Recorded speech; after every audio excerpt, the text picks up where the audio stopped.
अस्सलाम वालेकुम स्टूडेंट। आज हम डेटा वेयर हाउस CS 614 का लेक्चर नंबर 2 स्टार्ट करेंगे, जिसमें जैसे कि मैंने आपको पहले बताया था कि डेटा वेयर हाउस क्या होता है। डेटा वेयर हाउस डेटाबेस की कुछ यानी कि कंडीशंस की बिना पर कुछ बहुत बड़ा डेटाबेस की कलेक्शन होती है, तो उसको हम क्या कहते हैं, डेटा वेयर हाउस कहते हैं। जो कि छोटे छोटे डेटाबेस से कलेक्ट किया होता है डेटा, उसको डेटा वेयर हाउस कहते हैं। इसमें अब हमारे पास सबसे पहले आज हम जो डिस्कस करेंगे, इसमें हमारे पीछे भी कल हमने डिस्कस किया था पिछले वाले लेक्चर में कि डेटा वेयर हाउस क्यों बनाया जाता है, क्यों हम यानी कि इस सब्जेक्ट को रीड कर रहे हैं या इसकी टर्मिनोलॉजीज़ को यानी डिस्कस करेंगे। डेटा वेयर हाउस क्यों ज़रूरी है आजकल। Why a data warehouse यानी कि डेटा वेयर हाउस क्यों बनाते हैं। द मोर एक बहुत ही यानी कि कानून है, एक बहुत उनका यानी कि मोर का एक लॉ है on increasing in the performance of the CPU and the decreasing in cost has been the surpassed by the increasing in the storage space and decreasing in cost. यानी कि मोर का लॉ है कि उसने ये कानून पेश किया था कि जैसे जैसे टाइम गुजरता है, इसी तरह जो CPU की परफॉर्मेंस है वो इंक्रीज़ हो रही है। जैसे कि जैसे पहले कंप्यूटर थे, उनकी इतनी ज़्यादा प्रोसेसिंग नहीं थी, परफॉर्मेंस इतनी फास्ट नहीं थी, लेकिन वो महंगे बहुत थे। लेकिन वक्त के साथ साथ इन CPU की परफॉर्मेंस ज़्यादा अच्छी हो रही है, लेकिन उसकी जो कॉस्ट है वो क्या हो रही है, कम हो रही है। इसी तरह जो स्टोरेज होती थी, स्टोरेज वो पहले क्या होती थी कि बहुत कम होती थी, लेकिन उसकी प्राइस बहुत ज़्यादा होती थी। लेकिन आजकल स्टोरेज स्पेस बहुत इंक्रीज़ हो रही है और लेकिन उसकी कॉस्ट क्या हो रही है, कम हो रही है। Meaning is the true that the cost of the CPU is going down and the performance is going up. यानी कि इसका मतलब ये है कि जो कॉस्ट है CPU की वो क्या हो रही है और परफॉर्मेंस जो है वो बढ़ रही है और कॉस्ट जो हो रही है वो कम हो रही है। But this is the application as the higher rate and the storage space and cost more and more cheap storage space is the becoming available as the compared to the फास्टो CPU। यानी कि जो storage spaces हैं वो भी क्या हो रही हैं, बहुत ही कम से कम प्राइस में यानी सस्ती आ रही हैं, और जो कि फास्टो CPU था उसके निस्बत जो आजकल हमारे पास स्टोरेज स्पेसेस हैं वो सारी क्या हैं, बहुत ही सस्ती हैं। As you would have the experience when you are the father's briefcase seemed to be the small as compared to the contents carried it in it। यानी कि आपने देखा होगा कि आपके जो फादर का ब्रीफकेस है, अगर उसमें जो कंटेंट्स हैं या उसके डॉक्यूमेंट्स, उनके जो डॉक्यूमेंट्स हैं वो अगर ज़्यादा हो गए हैं उनके ब्रीफकेस से, it seem a good ideas to buy a new and the large briefcase. यानी कि जहन में यही बात आती है कि अब उससे बड़ा ब्रीफकेस ले लिया जाए। However, after the sometimes the new briefcase to be seemed in the small for the contents carried। यानी कि अब वो और कंटेंट्स को उठाने के कुछ टाइम के बाद हमें फील होगा कि ये भी ब्रीफकेस, जो बड़े वाला ब्रीफकेस था वो भी भर गया, अब उसके लिए भी एक यानी कि उससे भी बड़ा ब्रीफकेस चाहिए होगा।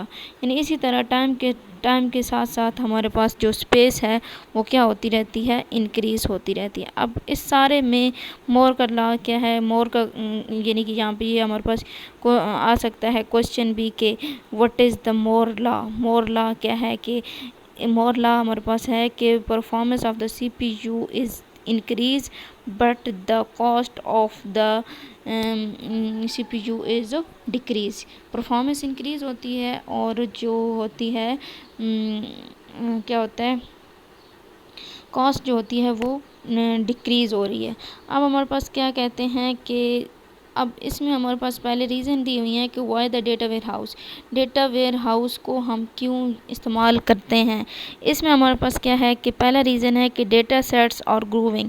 पहला हमारे पास रीज़न ये है कि डेटा सेट्स जो हैं वो ग्रूविंग हो रहे हैं, यानी बहुत ज़्यादा बढ़ रहे हैं। उसके बाद जो हमारे पास टॉपिक है कि साइज़ इज़ नॉट एवरीथिंग। दूसरा रीज़न हमारे पास क्या है, बिज़नेस डिमांड इंटेलिजेंट। बिज़नेस वालों की डिमांड है कि वो इंटेलिजेंस ही लाएं अपने डेटा के अंदर, उससे वो डिफरेंट डिसीजन ले सकें। तीसरा है कि बिजनेसेस वांट्स मच मोर, यानी कि बिजनेसेस चाहते क्या हैं। और यही दो तीन रीजंस हैं हमारे पास डेटा वेयर हाउस को डिस्कस कर, यानी कि क्यों हम बना रहे हैं, क्यों हम ये न्यू टर्मिनोलॉजी बिजनेस में इस्तेमाल कर रहे हैं। अब जो फर्स्ट वाला हमारे पास है कि डेटा सेट्स और ग्रोइंग, यानी कि जो सेट्स हैं, डेटा के सेट्स हैं, वो क्या हो रहे हैं, बढ़ रहे हैं। यानी कि हर एक कंपनी का जो डेटा है वो ज़्यादा से ज़्यादा हो रहा है। तो how much the data is that, data कितना होता है, ये आप इसके यूनिट्स बताएंगे कि 1 MB में हमारे पास क्या होती है, 2 की पावर 20 होती है इन बिट्स की फॉर्म में, और बाइट्स की फॉर्म में 10 की पावर 6 होती है। द स्मॉल नॉवल, इसका जो साइज़ होता है एक नावल के बराबर होता है। आगे जो हमारे पास यहाँ पे है, ये जो है हमारे पास क्या है कि 1 गीगाबाइट जो होती है 2 की पावर 30 होता है, और 10 की पावर 9 बाइट्स होते हैं। और ये क्या होता है कि paper reams that are schooled to fill the back of the pickup van, यानी कि एक पिकअप वैन में जितने भी बैक वाली साइड पे जितने पेपर आ सकते हैं उतने इसके बराबर होते हैं 1 गीगाबाइट के। आगे जो टेराबाइट होता है वो 2 की पावर 40 होता है, और 10 की पावर हमारे पास 12 बाइट्स होते हैं। आगे क्या होता है कि 50,000 trees chopped and the converted into the papers and the printed। अगर हम यानी कि ये इतना डेटा है कि अगर हम 50,000 दरख्तों को पेपर में कन्वर्ट करें तो उससे जितना डेटा उसके ऊपर प्रिंट होगा वो हमारे पास होगा 1 टेराबाइट। आगे पेटाबाइट जो होते हैं 2 पेटाबाइट हमारे पास किसके इक्वल होता है, 1 पेटाबाइट जो है वो इक्वल है 2 की पावर 50 और 10 की पावर 15 है। Academic research library across the US, यानी कि जितनी भी यूएस के लाइब्रेरीज़ हैं उन और जो यूनिवर्सिटीज़ वगैरह हैं उनमें जितना डेटा पड़ा है वो 2 पेटाबाइट्स की इक्वल है। आगे हमारे पास एडाबाइट जो है वो हमारे पास किसकी इक्वल होता है, 1 एडाबाइट हमारे पास इक्वल होता है 2 की पावर 60 एंड 10 की पावर 18 होती है। All words spoken on the human beings, जितने भी लोग आज तक अल्फाज बोल चुके हैं वो क्या हैं, एडाबाइट है। उसके बाद the size of the data sets are grow up, यानी कि ग्रोइंग अप हो रहे हैं, यानी साइज़ ऑफ द डेटा जो होता है वो क्या हो रहा है, ज़्यादा हो रहा है। The cost of the data storage is coming down, यानी कि जो कॉस्ट है स्टोरेज की वो क्या हो रही है, यानी कि कम हो रही है। अब इसके बाद डिफरेंट अब यहाँ पे बताया गया कि the total hardware and software cost of the store and the manage the 1 बेटा, यानी कि 1 मेगाबाइट्स जो था 1990s में उसकी जो थी यानी कि प्राइस थी वो कितनी थी कि $15 थी, और 2020 में ये क्या हुआ कि 100% टाइम्स ये डाउन हुआ, यानी कि इसकी जो प्राइस थी वो 100 टाइम डाउन हो गई और ये 15 सेंट में मिल गया। उसके बाद जो 2007 था उसमें ये यानी कि 1 मेगाबाइट्स की जो प्राइस थी वो 1 सेंट हो गई, यानी कि 150 टाइम्स ये लेस हो गई। इस तरह के फ्यू एग्जांपल्स हैं कि डेटा की कितने के वॉलमार्ट्स जो हैं उनके पास इतना डेटा है, क्या होता है फ्रांस टेलीकॉम जो है उनके पास इतना डेटा, ये डिफरेंट एग्जांपल्स दी हुई हैं। उसके बाद है हमारे पास warehouse of the data is not a data warehouse, यानी कि इसका मतलब ये नहीं है कि डेटा की बहुत बड़ी कलेक्शन है तो उसको हम डेटा वेयर हाउस कह सकते हैं। जितना ज़्यादा डेटा होगा उसको हम डेटा वेयर हाउस, बल्कि उसमें कुछ फंक्शनैलिटी होनी चाहिए तब उसको हम डेटा वेयर हाउस कह सकते हैं, अदरवाइज़ हम उसको डेटा वेयर हाउस नहीं कह सकते। यानी कि ये नहीं कह सकते कि एक big collection of the data है तो उसको हम डेटा वेयर हाउस का नाम दे दें। Someone says I have the data sets of the 1 GB so I have the data warehouse you can beat this, यानी कि एक बंदा है उसके पास 1 GB है तो वो कहता है कि मेरे पास डेटा बेस है। एक और बंदा है वो कहता है कि मेरे पास 1000 GB है तो क्या मेरे पास डेटा है। और एक और पर्सन है वो कहता है कि मेरे पास 1 TB है तो who is the beat this, कि क्या इन सब के पास डेटा बेस है। Who has the data warehouse, किसके पास डेटा वेयर हाउस है। The not enough information is information, it is the much more than the just the size, it is a whole concept, यानी कि जो data ware house का यानी कि ये कंसेप्ट नहीं है कि जिसके पास ज़्यादा डेटा है वही उसके पास ही डेटा वेयर हाउस है, बल्कि it is not a shrink wrapped solution, it is involve यानी कि इसके अगर इसके अंदर कोई बेटर सोल्यूशन नहीं है, तो वो एक डेटा वेयर हाउस। कंपनी में have the are terabytes and of datas and not have the data warehouse. उसके पास एक टेराबाइट है, डेटा की कलेक्शन जो है वो टेराबाइट है, लेकिन उसके पास कंप्लीट डेटा वेयर हाउस नहीं है। वाइल अनदर हैंड यानी कि एक और कंपनी है, उसके पास 500 गीगाबाइट है, तो उसके पास अगर वो डेटा जो है वो फुल फंक्शनलिटी है उसमें डेटा वेयर हाउस की, तो वो डेटा वेयर हाउस हो सकता है। एक के पास टेराबाइट भी है, तो वो भी हमारे पास नहीं हो सकता है। साइज़ इज़ नॉट एवरीथिंग, यानी कि साइज़ जो होती है वो एवरीथिंग नहीं होती, यानी कि साइज़ जिसके पास ज़्यादा है वो वही कहे कि मेरे पास डेटा वेयर हाउस है, बल्कि उस डेटा वेयर हाउस की कुछ यानी कि होनी चाहिए रिक्वायरमेंट्स हैं कि क्या होना चाहिए। इसमें आप देखें ना, सबसे पहले होता है history is the excellent predictor of the future, यानी कि एक तो हमारे पास जो डेटा वेयर हाउस होना चाहिए उसमें सबसे मेन चीज़ है कि जितना भी आपका हिस्टोरिकल डेटा है, पिछले वाला जितना भी डेटा है वो सारा होना चाहिए, जो आपको फर्दर डिसीजन लेने में आपको क्या होता है कि मदद फराम कर सके। द सेकंड, ये सारा इसमें यही लिखा हुआ है कि हिस्टोरिकल डेटा होना चाहिए डेटा वेयर हाउस में।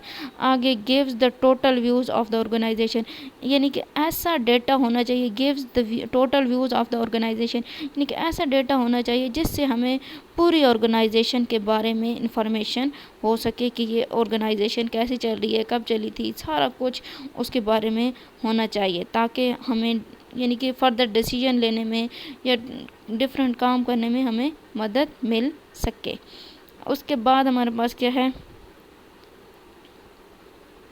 ये अब हमारे पास है कि एक बैंक है, उसके सेविंग अकाउंट है, लीजिंग है, और क्या होता है क्रेडिट कार्ड है, चेकिंग अकाउंट्स हैं, एटीएम्स हैं, ये सारे अकाउंट्स वगैरह की क्या होती है कि हम इकट्ठे करेंगे रिकॉर्ड्स वगैरह, तो तब हमारे पास एक कंप्लीट डेटा वेयर हाउस बनेगा।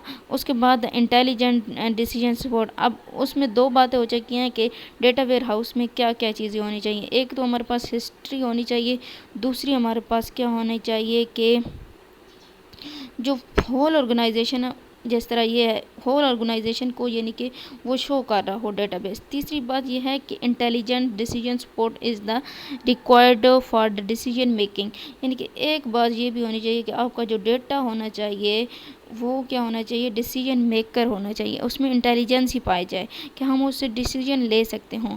जैसे पीछे हमने एक यानी कि वेब देखा था, उसमें क्या था कि सिर्फ डेटा हमने स्टोर किया था, उसमें इंटेलिजेंस ही नहीं थी, जिसकी वजह से हमारे पास क्या आता है, रॉन्ग रिजल्ट्स क्रिएट हुए थे। तो इस तरह नहीं होना चाहिए, बल्कि उसमें क्या होना चाहिए कि हमारे पास इंटेलिजेंस ही होनी चाहिए, ताकि हम क्या कर सकें कि फ़र्दर डिसीजन वगैरह ले सकें। सारी इसमें यही बात। आगे जो रीज़न नंबर 2 आ गया है कि डेटा वेयर हाउस क्यों चाहिए, बिज़नेस डिमांड इंटेलिजेंस। बिज़नेस जो है, बिज़नेसमैन जो हैं, वो उनकी डिमांड है कि हमें ऐसा डेटाबेस चाहिए या ऐसा डेटा वेयर हाउस चाहिए जो जिसमें इंटेलिजेंस ही पाई जाए, जिससे हम फर्दर यानी डिसीजन ले सकें। इंटेलिजेंसी का मतलब ये होता है कि हिडन पैटर्न्स होने चाहिए कि हमें कौन से दो यानी चीज़ें या प्रोडक्ट्स ऐसी यानी प्रोड्यूस करनी चाहिए जो यानी कि ज़्यादा सेल अप हों। जैसे कि DBMS अप्रोच में कैसे क्वेश्चंस होते हैं, कैसी क्यूरीज होते हैं, इसमें हमारे पास क्या होता है कि list of the all items that were the sold last month, यानी कि इसमें ऐसी होती हैं कि अब हम चेक कर सकते हैं कि पिछले महीने में हमारे पास कितने यानी कि सेल हुई थी, वो वाली सारे। आगे list of the items purchase by the Khizar, यानी खिज़र ने कितनी परचेज़ की है, वो इस तरह के क्वेश्चन हम पूछ सकते हैं डेटा वेयर हाउस में। लेकिन डेटा वेयर जब इंटरप्राइजेज़ आ जाते हैं, इंटेलिजेंस इंटरप्राइजेज़ आ सकते हैं, जैसे कि इसमें बात हो रही है डेटा वेयर हाउस की बात हो रही है कि जिसमें इंटेलिजेंस ही आ जाए, वो वाले। The which items sell through which items to stock, यानी कि कौन से आइटम्स हैं जिनको हम इकट्ठा सेल कर सकते हैं और कौन को हम इकट्ठा स्टोर यानी स्टॉक करके रखना चाहिए। आगे हमारे पास है where and how the place the items, what is the discount to offer, यानी कि कौन सी जगह होनी चाहिए, क्या कौन सी प्लेसेस में हमारे पास कौन से आइटम ज़्यादा सेल होंगे। उसके बाद और कौन कितनी डिस्काउंट ऑफ़र होनी चाहिए। आगे हमारे पास how best the target customer to increase the sale and at the branch. यानी कि अब हमारे पास क्या टारगेट होना चाहिए कि हम अपने कस्टमर्स को इंक्रीज़ कर सकें, अपनी सेल्स को इंक्रीज़ कर सकें। आगे which customers are most likely to respond to my in next promotional campaign and why. यानी कि किस टाइप के लोगों को हमने हायर करने चाहिए, किस टाइप के लोग ज़्यादा एडवर्टाइजमेंट कर सकते हैं। फॉर एग्जांपल यंग जो पीपल्स होते हैं वो हर कंपनी प्रीफर करती है कि यंग पीपल्स को हम करें, क्योंकि वो अच्छे से मैं उन यानी कि डिस्क्राइब कर सकते हैं प्रोडक्ट्स को और आगे फर्दर उनकी यानी कि सेलिंग को बढ़ा सकते हैं। आगे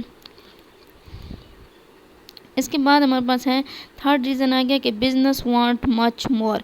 यानी कि जो बिज़नेस हैं वो ये भी चाहते हैं कि हमें सबसे यानी सब कुछ पता होना चाहिए अपनी यानी कि जैसे कि व्हाट हैपन, यानी कि व्हाट हैपन क्या हुआ है, यानी कि हमारे बिज़नेस में क्या हो रहा है ये हमें पता चले। उसके बाद डेटा वेयर हाउस की मदद से हमें ये सारा कुछ पता चले।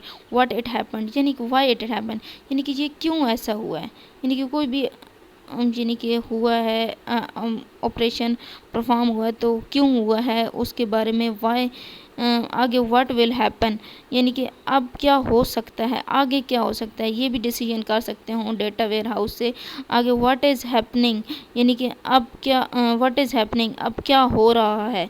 And what do you want to happen, यानी कि आगे आप फर्दर क्या चाहते हैं कि कैसा क्या होना चाहिए।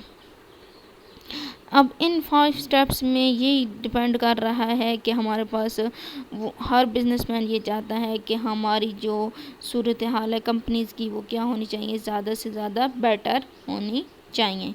आगे हमारे पास है कि अब सारे रीज़न वगैरह तो हमने पढ़ लिए हैं कि डेटा वेयर हाउस क्या होता है, क्यों इस्तेमाल किया जाता है, क्या क्या चीज़ें उसके अंदर होनी चाहिए, ये नेसेसरी हमने पढ़ ली हैं। अब हमारा आ गया है मेन टॉपिक कि what is the data warehouse. Data warehouse तो हम पढ़ रहे हैं, पीछे बहुत दफ़ा पढ़ चुके हैं, लेकिन पता नहीं है कि डेटा वेयर हाउस है क्या चीज़। अब इसकी कंप्लीट डेफिनेशंस आ गई है। A complete repository of the historical आगे corporate data extracted from the transaction system, यानी कि ये क्या होता है, कंप्लीट रिपोजिटरी होती है ऑफ हिस्टोरिकली कॉरपोरेट डेटा, यानी कि सारा हिस्टोरिकल डेटा जो होता है वो होता है। और ट्रांजैक्शन सिस्टम में होता है that is available for the ad hoc access by the knowledge worker, यानी कि ये क्या होता है कि कंप्लीट डेटा होता है, ये नहीं कि कुछ डेटा का पार्ट्स ले लिया। फॉर एग्जांपल हमारे पास क्या है कि बैंक है, बैंक की एक ब्रांच है इधर, यानी कि एक सिटीज़ में 5 से ज़्यादा उसकी ब्रांचेज़ हैं, उन सारी 5 ब्रांचेस का वो डेटा रिकॉर्ड करेगी और उसके जो हेड यानी कि ब्रांच है उसके भी डेटा रिकॉर्ड करेंगे। वो सारे जितने भी ब्रांचेस हैं उन सारा का डेटा रिकॉर्ड करेगी, ये नहीं कि 1-2 ब्रांचेस का इकट्ठा कर लिया, बल्कि कंप्लीट रिपोजिटरी होनी चाहिए। उसके बाद क्या होना चाहिए, हिस्टोरिकल डेटा होना चाहिए, यानी कि जो उनका पुराना डेटा है वो भी होना चाहिए। आगे हमारे पास क्या होता है, extract from the transaction system, और वो सारा लिया कहाँ यानी कि ले कहाँ से रहे हैं वो सारा system, by the transaction system से। ट्रांजैक्शन सिस्टम यानी कि ऑनलाइन वो मंगवाया जा रहा होता है डेटा। आगे what that is available ad hoc access, यानी कि जो कि हम हासिल कैसे कर सकते हैं, एडहॉक एक्सेस से हासिल। एडहॉक जो होते हैं ये होती हैं यानी कि जैसे क्यूरीज होती हैं, लेकिन ये एडहॉक क्यों इनको कहा जाता है कि बल्कि ये पहले से हमें प्री डिफाइन नहीं होती, तो इसलिए ये क्या होनी चाहिए, ये क्यूरीज जो पहले से प्री डिफाइन नहीं होती तो इसको एडहॉक एक्सेस कहते हैं बाय नॉलेज वर्कर। और ये किससे यानी कि इस पे काम करने वाले कौन होते हैं, क्या होते हैं, नॉलेज वर्कर होते हैं। आगे हमारे पास क्या होता है कंप्लीट रिपोजिटरी। कंप्लीट रिपोजिटरी मतलब मैंने पहले डिफाइन कर दिया था, इसमें तमाम ब्रांचेस का डेटा वगैरह आ जाएगा। ट्रांजैक्शन सिस्टम यानी कि ऑनलाइन सिस्टम में, इंफॉर्मेशन सिस्टम में यानी कि मैनेजमेंट इंफॉर्मेशन सिस्टम कुल भी type transaction not transaction type sheet, यानी कि इसमें क्या होनी चाहिए कि टाइप शीट्स की फॉर्म में नहीं हो चाहिए, बल्कि सारा हमारे पास ऑनलाइन डेटा मंगवाए जाएंगे। डॉक एक्सेस वो वाली ये चीज़ होती हैं, ऐसी क्यूरीज होती हैं not know in the advance, उनको पहले से हमें पता नहीं होता, प्री डिफाइन नहीं होती, बल्कि different to the right SQL in the advance, difficult to the, यानी कि जो एसक्यूएल है इन एडवांस में उनसे ज़्यादा ये मुश्किल होती हैं। आगे नॉलेज वर्कर। नॉलेज वर्कर जो होते हैं वो आईटी स्पेशलिस्ट या ट्रेड नहीं होते, या ना ही कोई क्लरिकल स्टाफ होता है, बल्कि वो क्या होते हैं डिसीजन मेकर होते हैं। डिसीजन मेकर जो होते हैं वो जो होते हैं डेटा वेयर हाउस पे काम करते हैं, जिनको पता है कि आगे हमने क्या डिसीजन लेना है, वो वाले लोग होते हैं। आईटी स्पेशलिस्ट भी नहीं होते और ना ही क्लरिकल स्टाफ होता है। उसके बाद हमारे पास ये सारा कुछ उन्हीं को डिफ़ाइन किया गया है कि हमारे पास जो डेटा होना चाहिए वो क्या होना चाहिए, कंप्लीटनेस होनी चाहिए, ट्रांजैक्शन सिस्टम होना चाहिए, एडहॉक होना चाहिए। पहला सबसे पहले हमारे पास कंप्लीट होना चाहिए, डेटा सारी ब्रांचेस का होना चाहिए। दूसरा ट्रांजैक्शन होनी चाहिए, ट्रांजैक्शन जो हमारे पास होनी चाहिए, यानी कि हमें डिफरेंट यानी कि ब्रांचेस से डेटा एक्सेस करके हम ट्रांजैक्शन एक दूसरे की तरफ डेटा ट्रांसफ़र करके। एडहॉक एक्सेस होनी चाहिए, यानी कि जितनी भी हम एक्सेस करने के पैटर्न्स होते हैं वो हमें पहले से मालूम नहीं होने चाहिए, बल्कि डिफरेंट होने चाहिए। आगे हमारे पास क्या होता है कि another view of the data warehouse, यानी कि ये तो एक डेफिनेशंस हो गई एक व्यू के लिहाज से कि डेटा वेयर के हाउस क्या होता है। कंप्लीट रिपोजिटरी ऑफ द क्या होता है कि हिस्टोरिकल डेटा, ये सारा कुछ तो जो है बात वो एक व्यू में है। दूसरे व्यू में क्या होता है कि डेटा वेयर होता है सब्जेक्ट ओरिएंटेड होना चाहिए, इंटीग्रेटेड होना चाहिए, टाइम वेरिएंट होना चाहिए और नॉन वोलेटाइल होना चाहिए। ये इसकी चार डेफिनेशंस बन गई हैं कि सब्जेक्ट ओरिएंटेड होना चाहिए। सब्जेक्ट ओरिएंटेड में क्या होता है कि हमारे पास क्या होता है कि ये ऐसा होना चाहिए जिसकी वजह से हम क्या कर सके, डिसीजन मेकिंग कर सकते हैं, सब्जेक्ट ओरिएंटेड। आगे इंटीग्रेटेड होना चाहिए कि ये हमारे पास क्या होना चाहिए कि हमारे पास इंटीग्रेटेड, यानी कि ये डिफरेंट सोर्सेज से इकट्ठा करके, इंटीग्रेटेड मतलब यानी सारी जगह से इकट्ठा करके हमने रखा हुआ डेटा को। उसके बाद क्या होता है कि टाइम वेरिएंट होना चाहिए, यानी कि टाइम के साथ साथ हम क्या करते हैं कि डेटा को अपलोड करते हैं, और जो भी जिस टाइम पे हम डेटा में डेटा एंटर करते हैं, डेटा वेयर हाउस में डेटा एंटर करते हैं, तो उसके ऊपर एक डेटा की स्टैंप लग जाती है, टाइम की स्टैंप लग जाती है। आगे नॉन वोलेटाइल होते हैं, यानी कि जो भी डेटा हम डेटा वेयर हाउस में एंटर कर देते हैं वो ख़त्म नहीं कर सकते, वो वोलेटाइल नहीं हो, यानी कि उसको हम ख़त्म नहीं कर सकते। हाँ एक दो है कि अगर हमने डेटा कोई रॉन्ग एंटर कर दिया तो वो कर सकते हैं, या क्या हुआ कि उसकी जो यानी डेटा वेयर है उसकी जो कैपेसिटी है उससे डेटा इंक्रीज़ हो गया तो वो वोलेटाइल हो सकता है, अदरवाइज़ कोई वोलेटाइल नहीं हो सकता। होप्स हो कि आपको इस लेक्चर की समझ आई होगी, और आप काइंडली मेरे लेक्चर्स को क्या होता है लाइक करें और मेरे चैनल्स को सब्सक्राइब करें, जिससे हमें भी सपोर्ट हो और आप भी इस सब्जेक्ट से महारत हासिल कर सकें। Thank you.